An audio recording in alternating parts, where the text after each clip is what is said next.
Ассалаумағалейкум ағайын. Так, бүгінгі сабағымызды бір кісілердің сұрауы бойынша YouTube'дағы жаңа парақшаларға немесе Instagram'дағы парақшаларға баннер жасау. Баннердің түрі көп екен.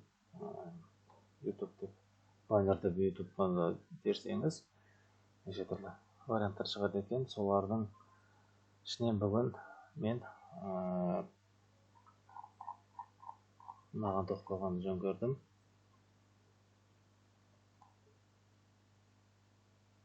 Так.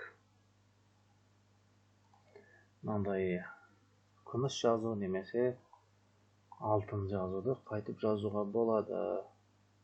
Мысалы, мынау. Осының негізінде жасап көрейік. After Effects жасайын мен. Photoshop After Effects үйренгеннен кейін маған Photoshop аса қажет емес. Сол үшін сіздерге кеңес беремін, егер видеомен айналысатын болсаңыздар, міндетті түрде After Effects үйреніп алыңыздар. Кеттік. Так, бізге Full HD керек. 25 кадр. Бізге таймлайн керек жоқ. Бізге 40 кадр жетеді.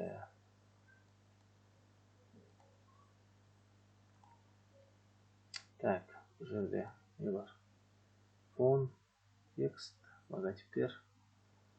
Тексттің орнына біз басқа текст қоямыз.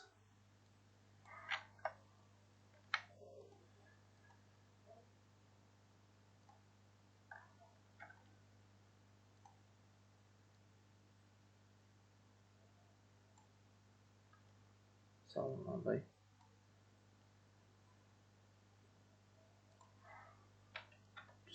дейік. Мені әрқашан тексті дәл ортада емес, ортадан сәл жоғары қою керек. Сол кезде композиция бойынша дұрыс болады. Көзге қарағанда әдемі сүйкімді болады. Енді бұл жерде бізде текстура. Мен бәрін қалай қайдан алатынын көрсетіп отырамын. Мұқият қарап отырсаңыздар болады.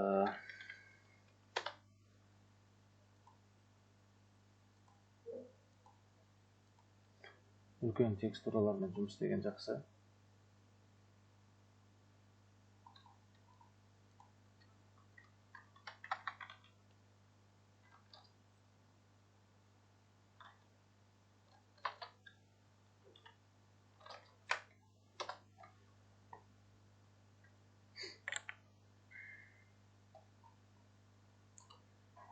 Так.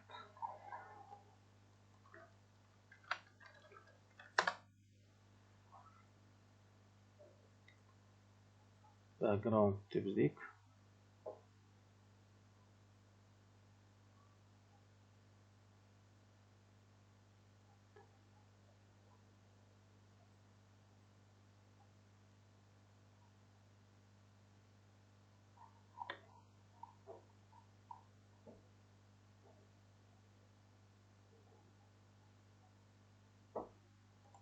Сонdan алсақ.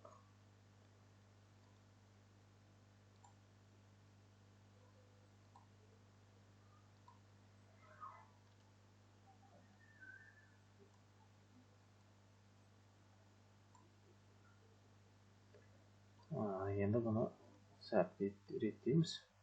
Бұның сәл басқаша болғаны керек.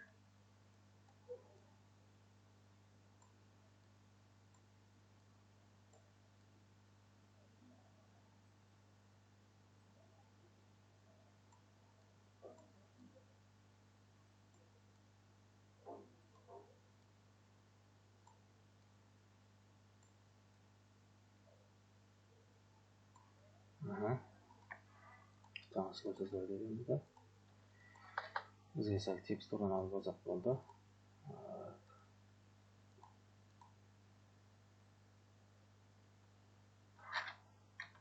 Масканы алып тастаймын. Мына жерде оған домалақ керек. Мынаның үстіне екі рет бассаңыз өзі түседі.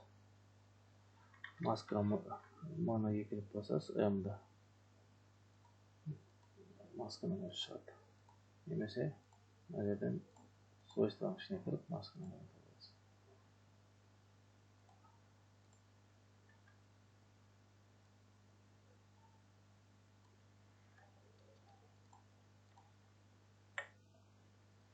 Біз бірінші фонды дайындап аламыз.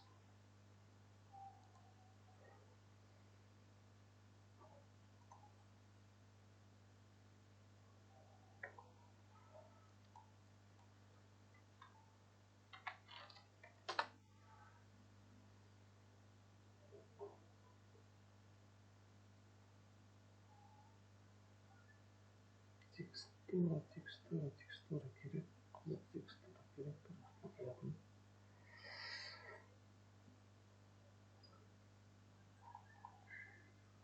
Мысалы мынаны алайық.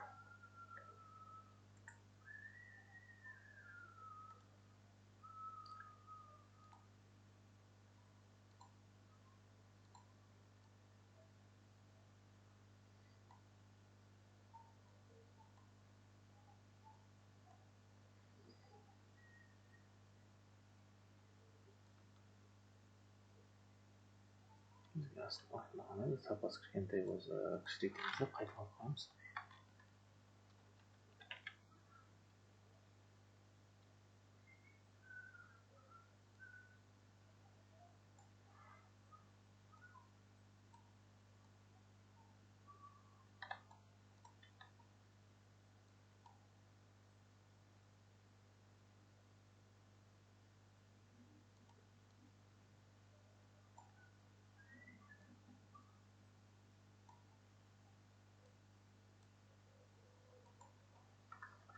Шмон.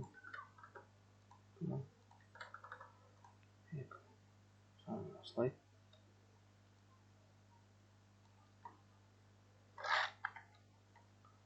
Мынаны ашу үшін мынаны басасыз.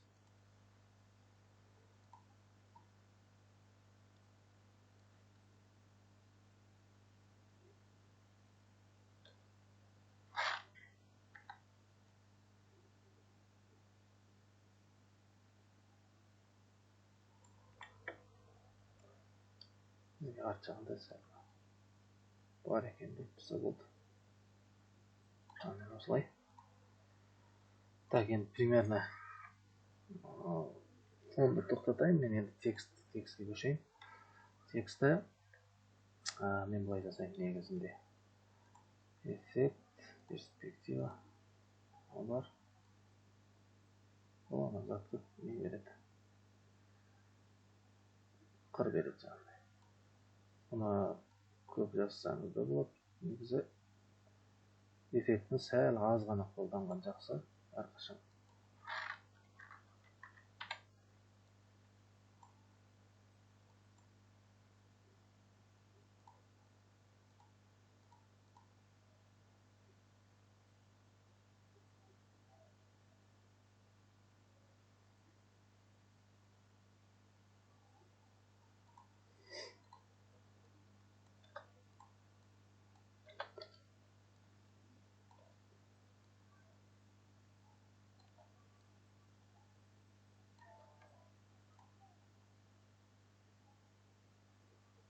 Так.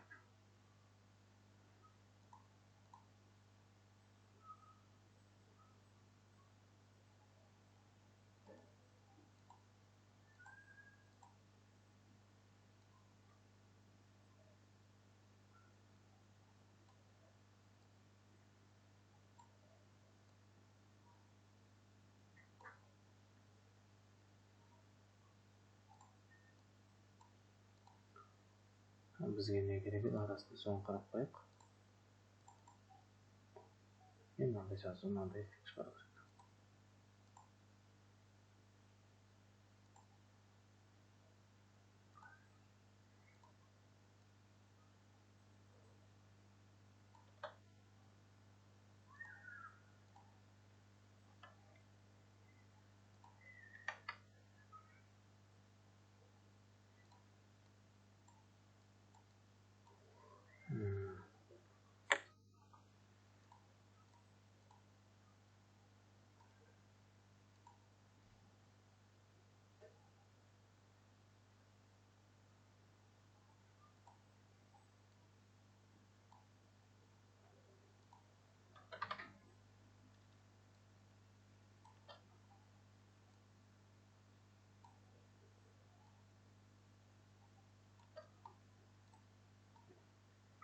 Мен көбіне осылай жасаймын.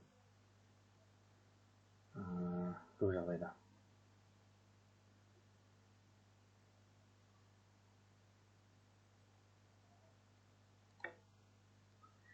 Енді бізге мына сызықтар керек.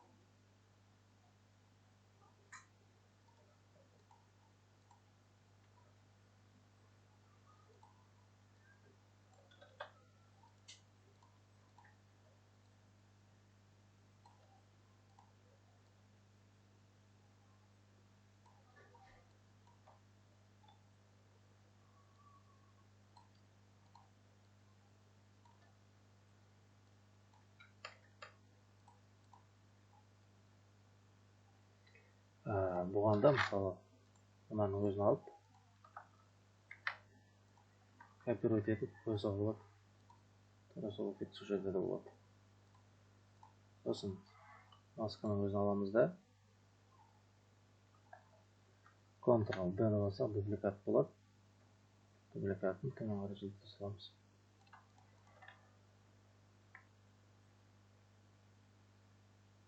Сосын сәл ерекшелендіру үшін қара слой береміз да текстің астына түсіреміз.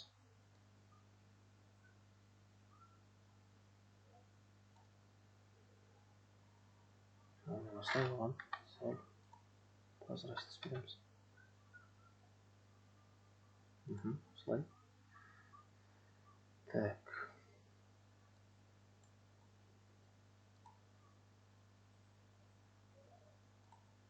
Енді мынандай кішігірім жазуларды қоюға болады. Мысалы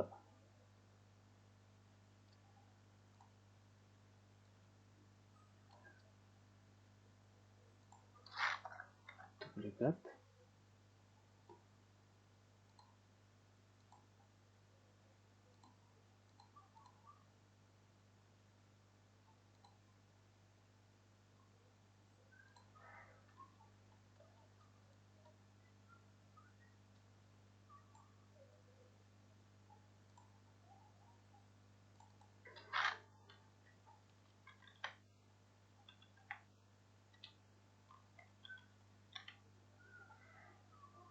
Өз атын жазып салдым.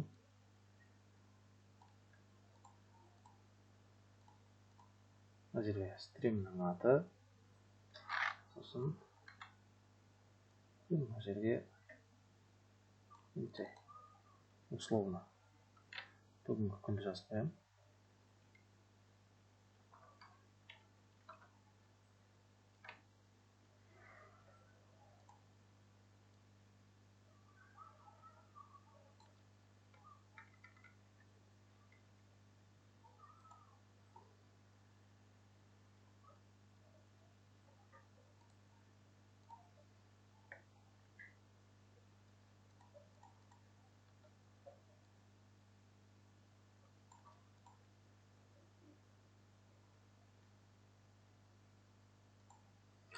Проект сақтауды ұмытпаймыз.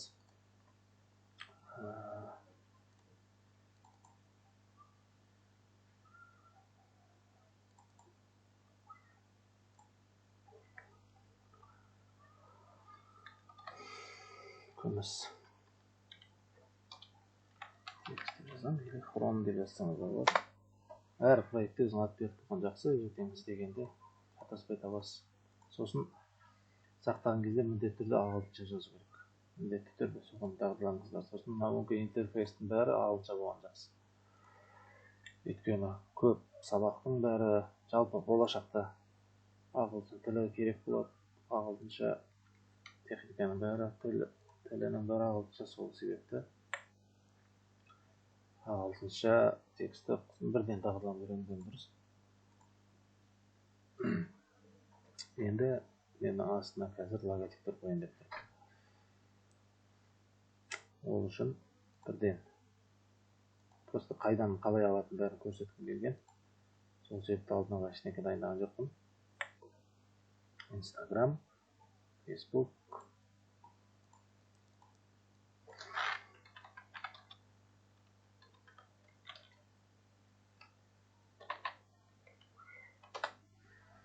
PNG дегенді міндетті түрде қарау керек, себебі бізге PNG қатты керек. Арды мөлдір болғаны керек. Көрейік. Аны ұзақ қылмай. Қалай болды екен өтейік. Жоқ. Ол бізде мысалы черно-белый келіп, өйткені стилі сондай. Егер бұлай черно-белый деп болатын болса, оны инверт жасаймыз. Инвертация. Бұлай болады. Керісінше қара фонға ақ түсті. Ол аса проблема емес. Қара фонды бұлай алып тастауға болады.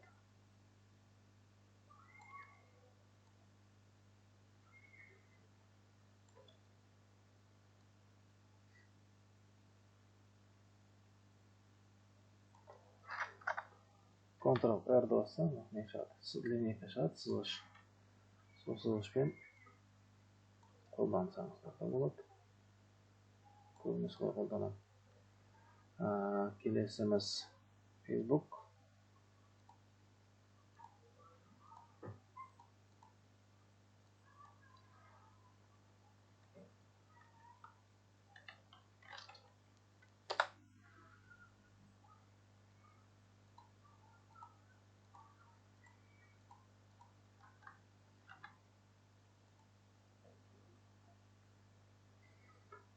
Бізге тағы сондай черно-белый керек.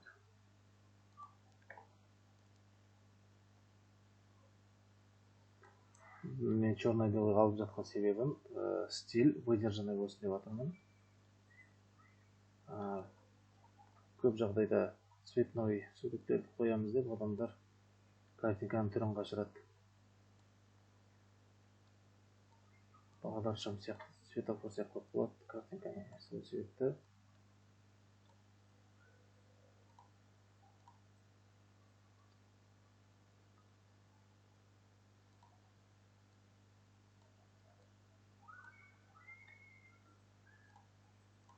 шетіне қалып кеткен заттарды, артефактыларды былай алып тастаймыз. Масканы береміз да.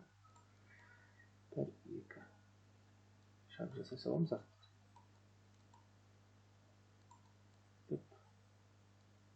Артық заттар алынып кетеді.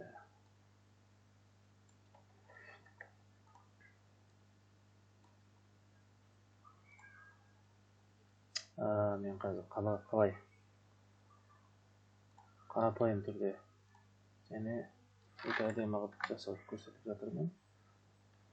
Көп жағдайда стримерлар болсын, бастап жатқан стримерлар болсын, видео салатындар болсын, жаңадан бастап жатқан адамдар өздерінің қолына келгенше жасай салады да. Соларға кішкене стимул болсын, көмек болсын деп жасап жатқан жөні бар. Так, енді бізге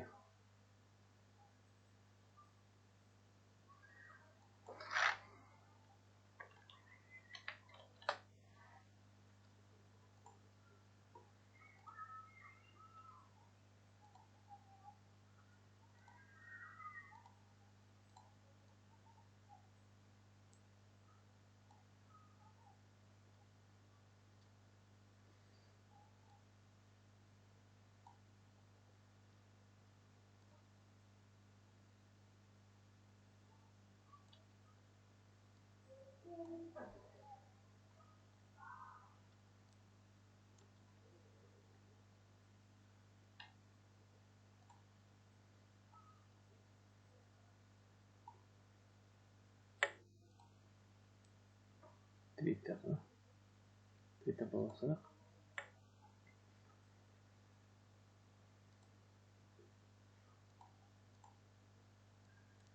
Негізі көп созбай қоям ғой деймін, тәтті созылып жатқан сияқты. Осымен тоқтайық. Бар немізбен. Енді бұларды сәл кішкене көркемдеу керек сияқты.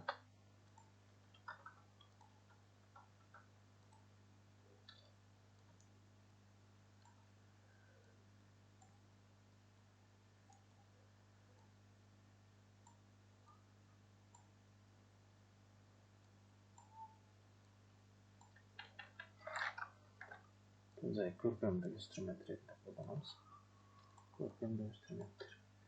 Ондай линиялар, кішігірім сызықтар өте қатты әсер береді, дизайнға өте қатты эффект береді. Жақсы жағынан әрине. Бірақ қатты кедергі болмау керек.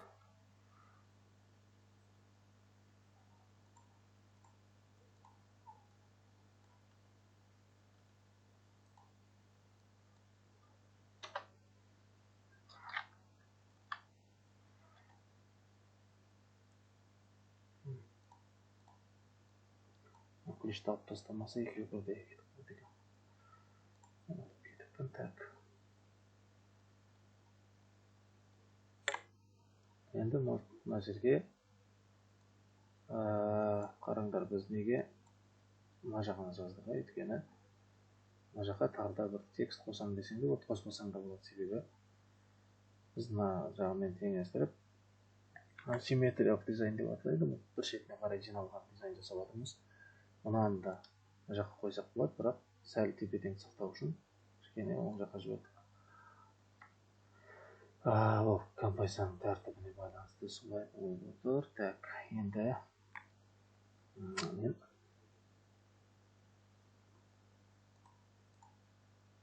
астына бір тағы бір данный вопрос қойып жатыр.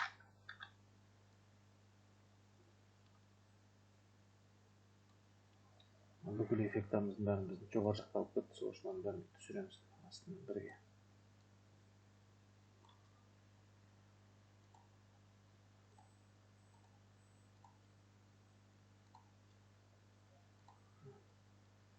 Так, енді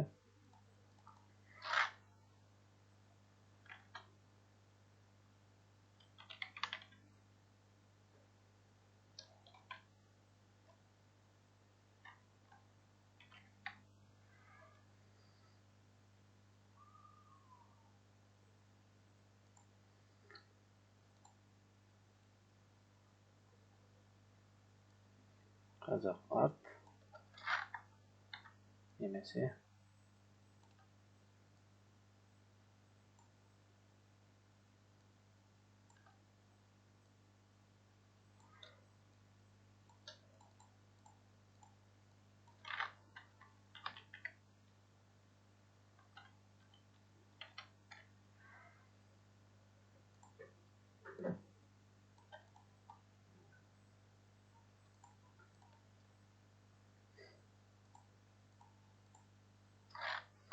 қатты көзге түспес үшін жалпы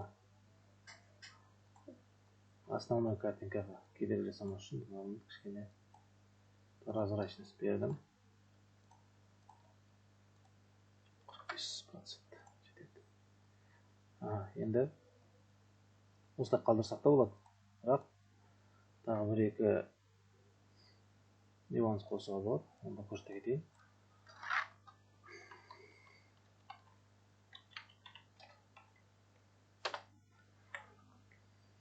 Мынандай зат бар, оптикалық фара деп айтамыз. Осы жерден алсаңыздар болады. Менде дайыны бар. Өзіміздің дайындап қойғандар бар, солардың қолданамын. Маған сол ыңғайлы.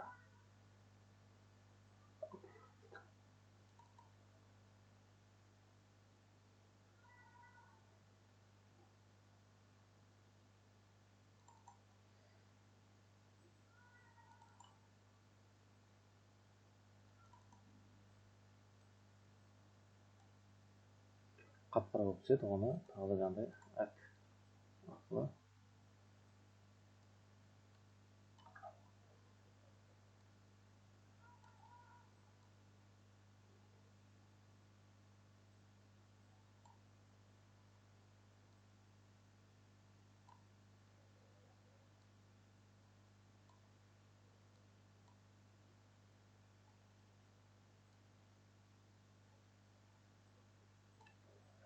негізі мынандай тура астына қоюға совет беремін. Кейбіреулер былай қояды, мысалы жақтарға қояды, ондай жерлерге қояды.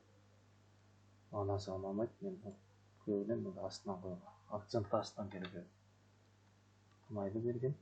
2 оның жағына қоямыз. Сөйтіп, біз негізгі текстке назар аудардық. Бұның өзі де бір жақсы не береді, адам тартады. Сосын тағы бір 2 нәрсе қосқым келіп тұр. Бұл мәселе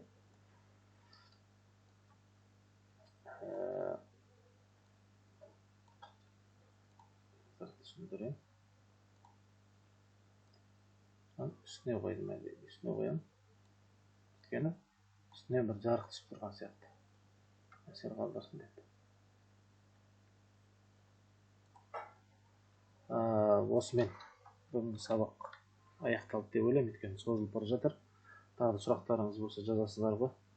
Енді бұны біз шығарып алуымыз керек. Бір кадрда шығарып алу үшін өзінің рендеріне кіреміз. Мына жерде блендтен аламыз. Окей. Так.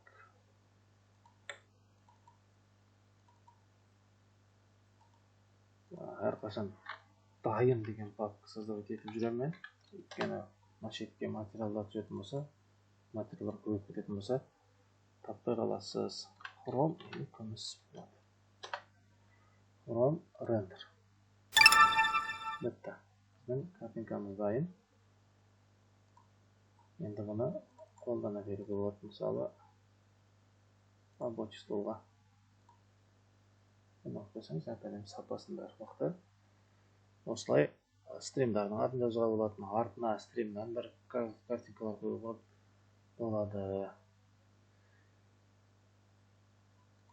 Ал жігіттер, көрермендер, қыздар, ағайын, назарларыңызға рахмет. Келесі көріскенше.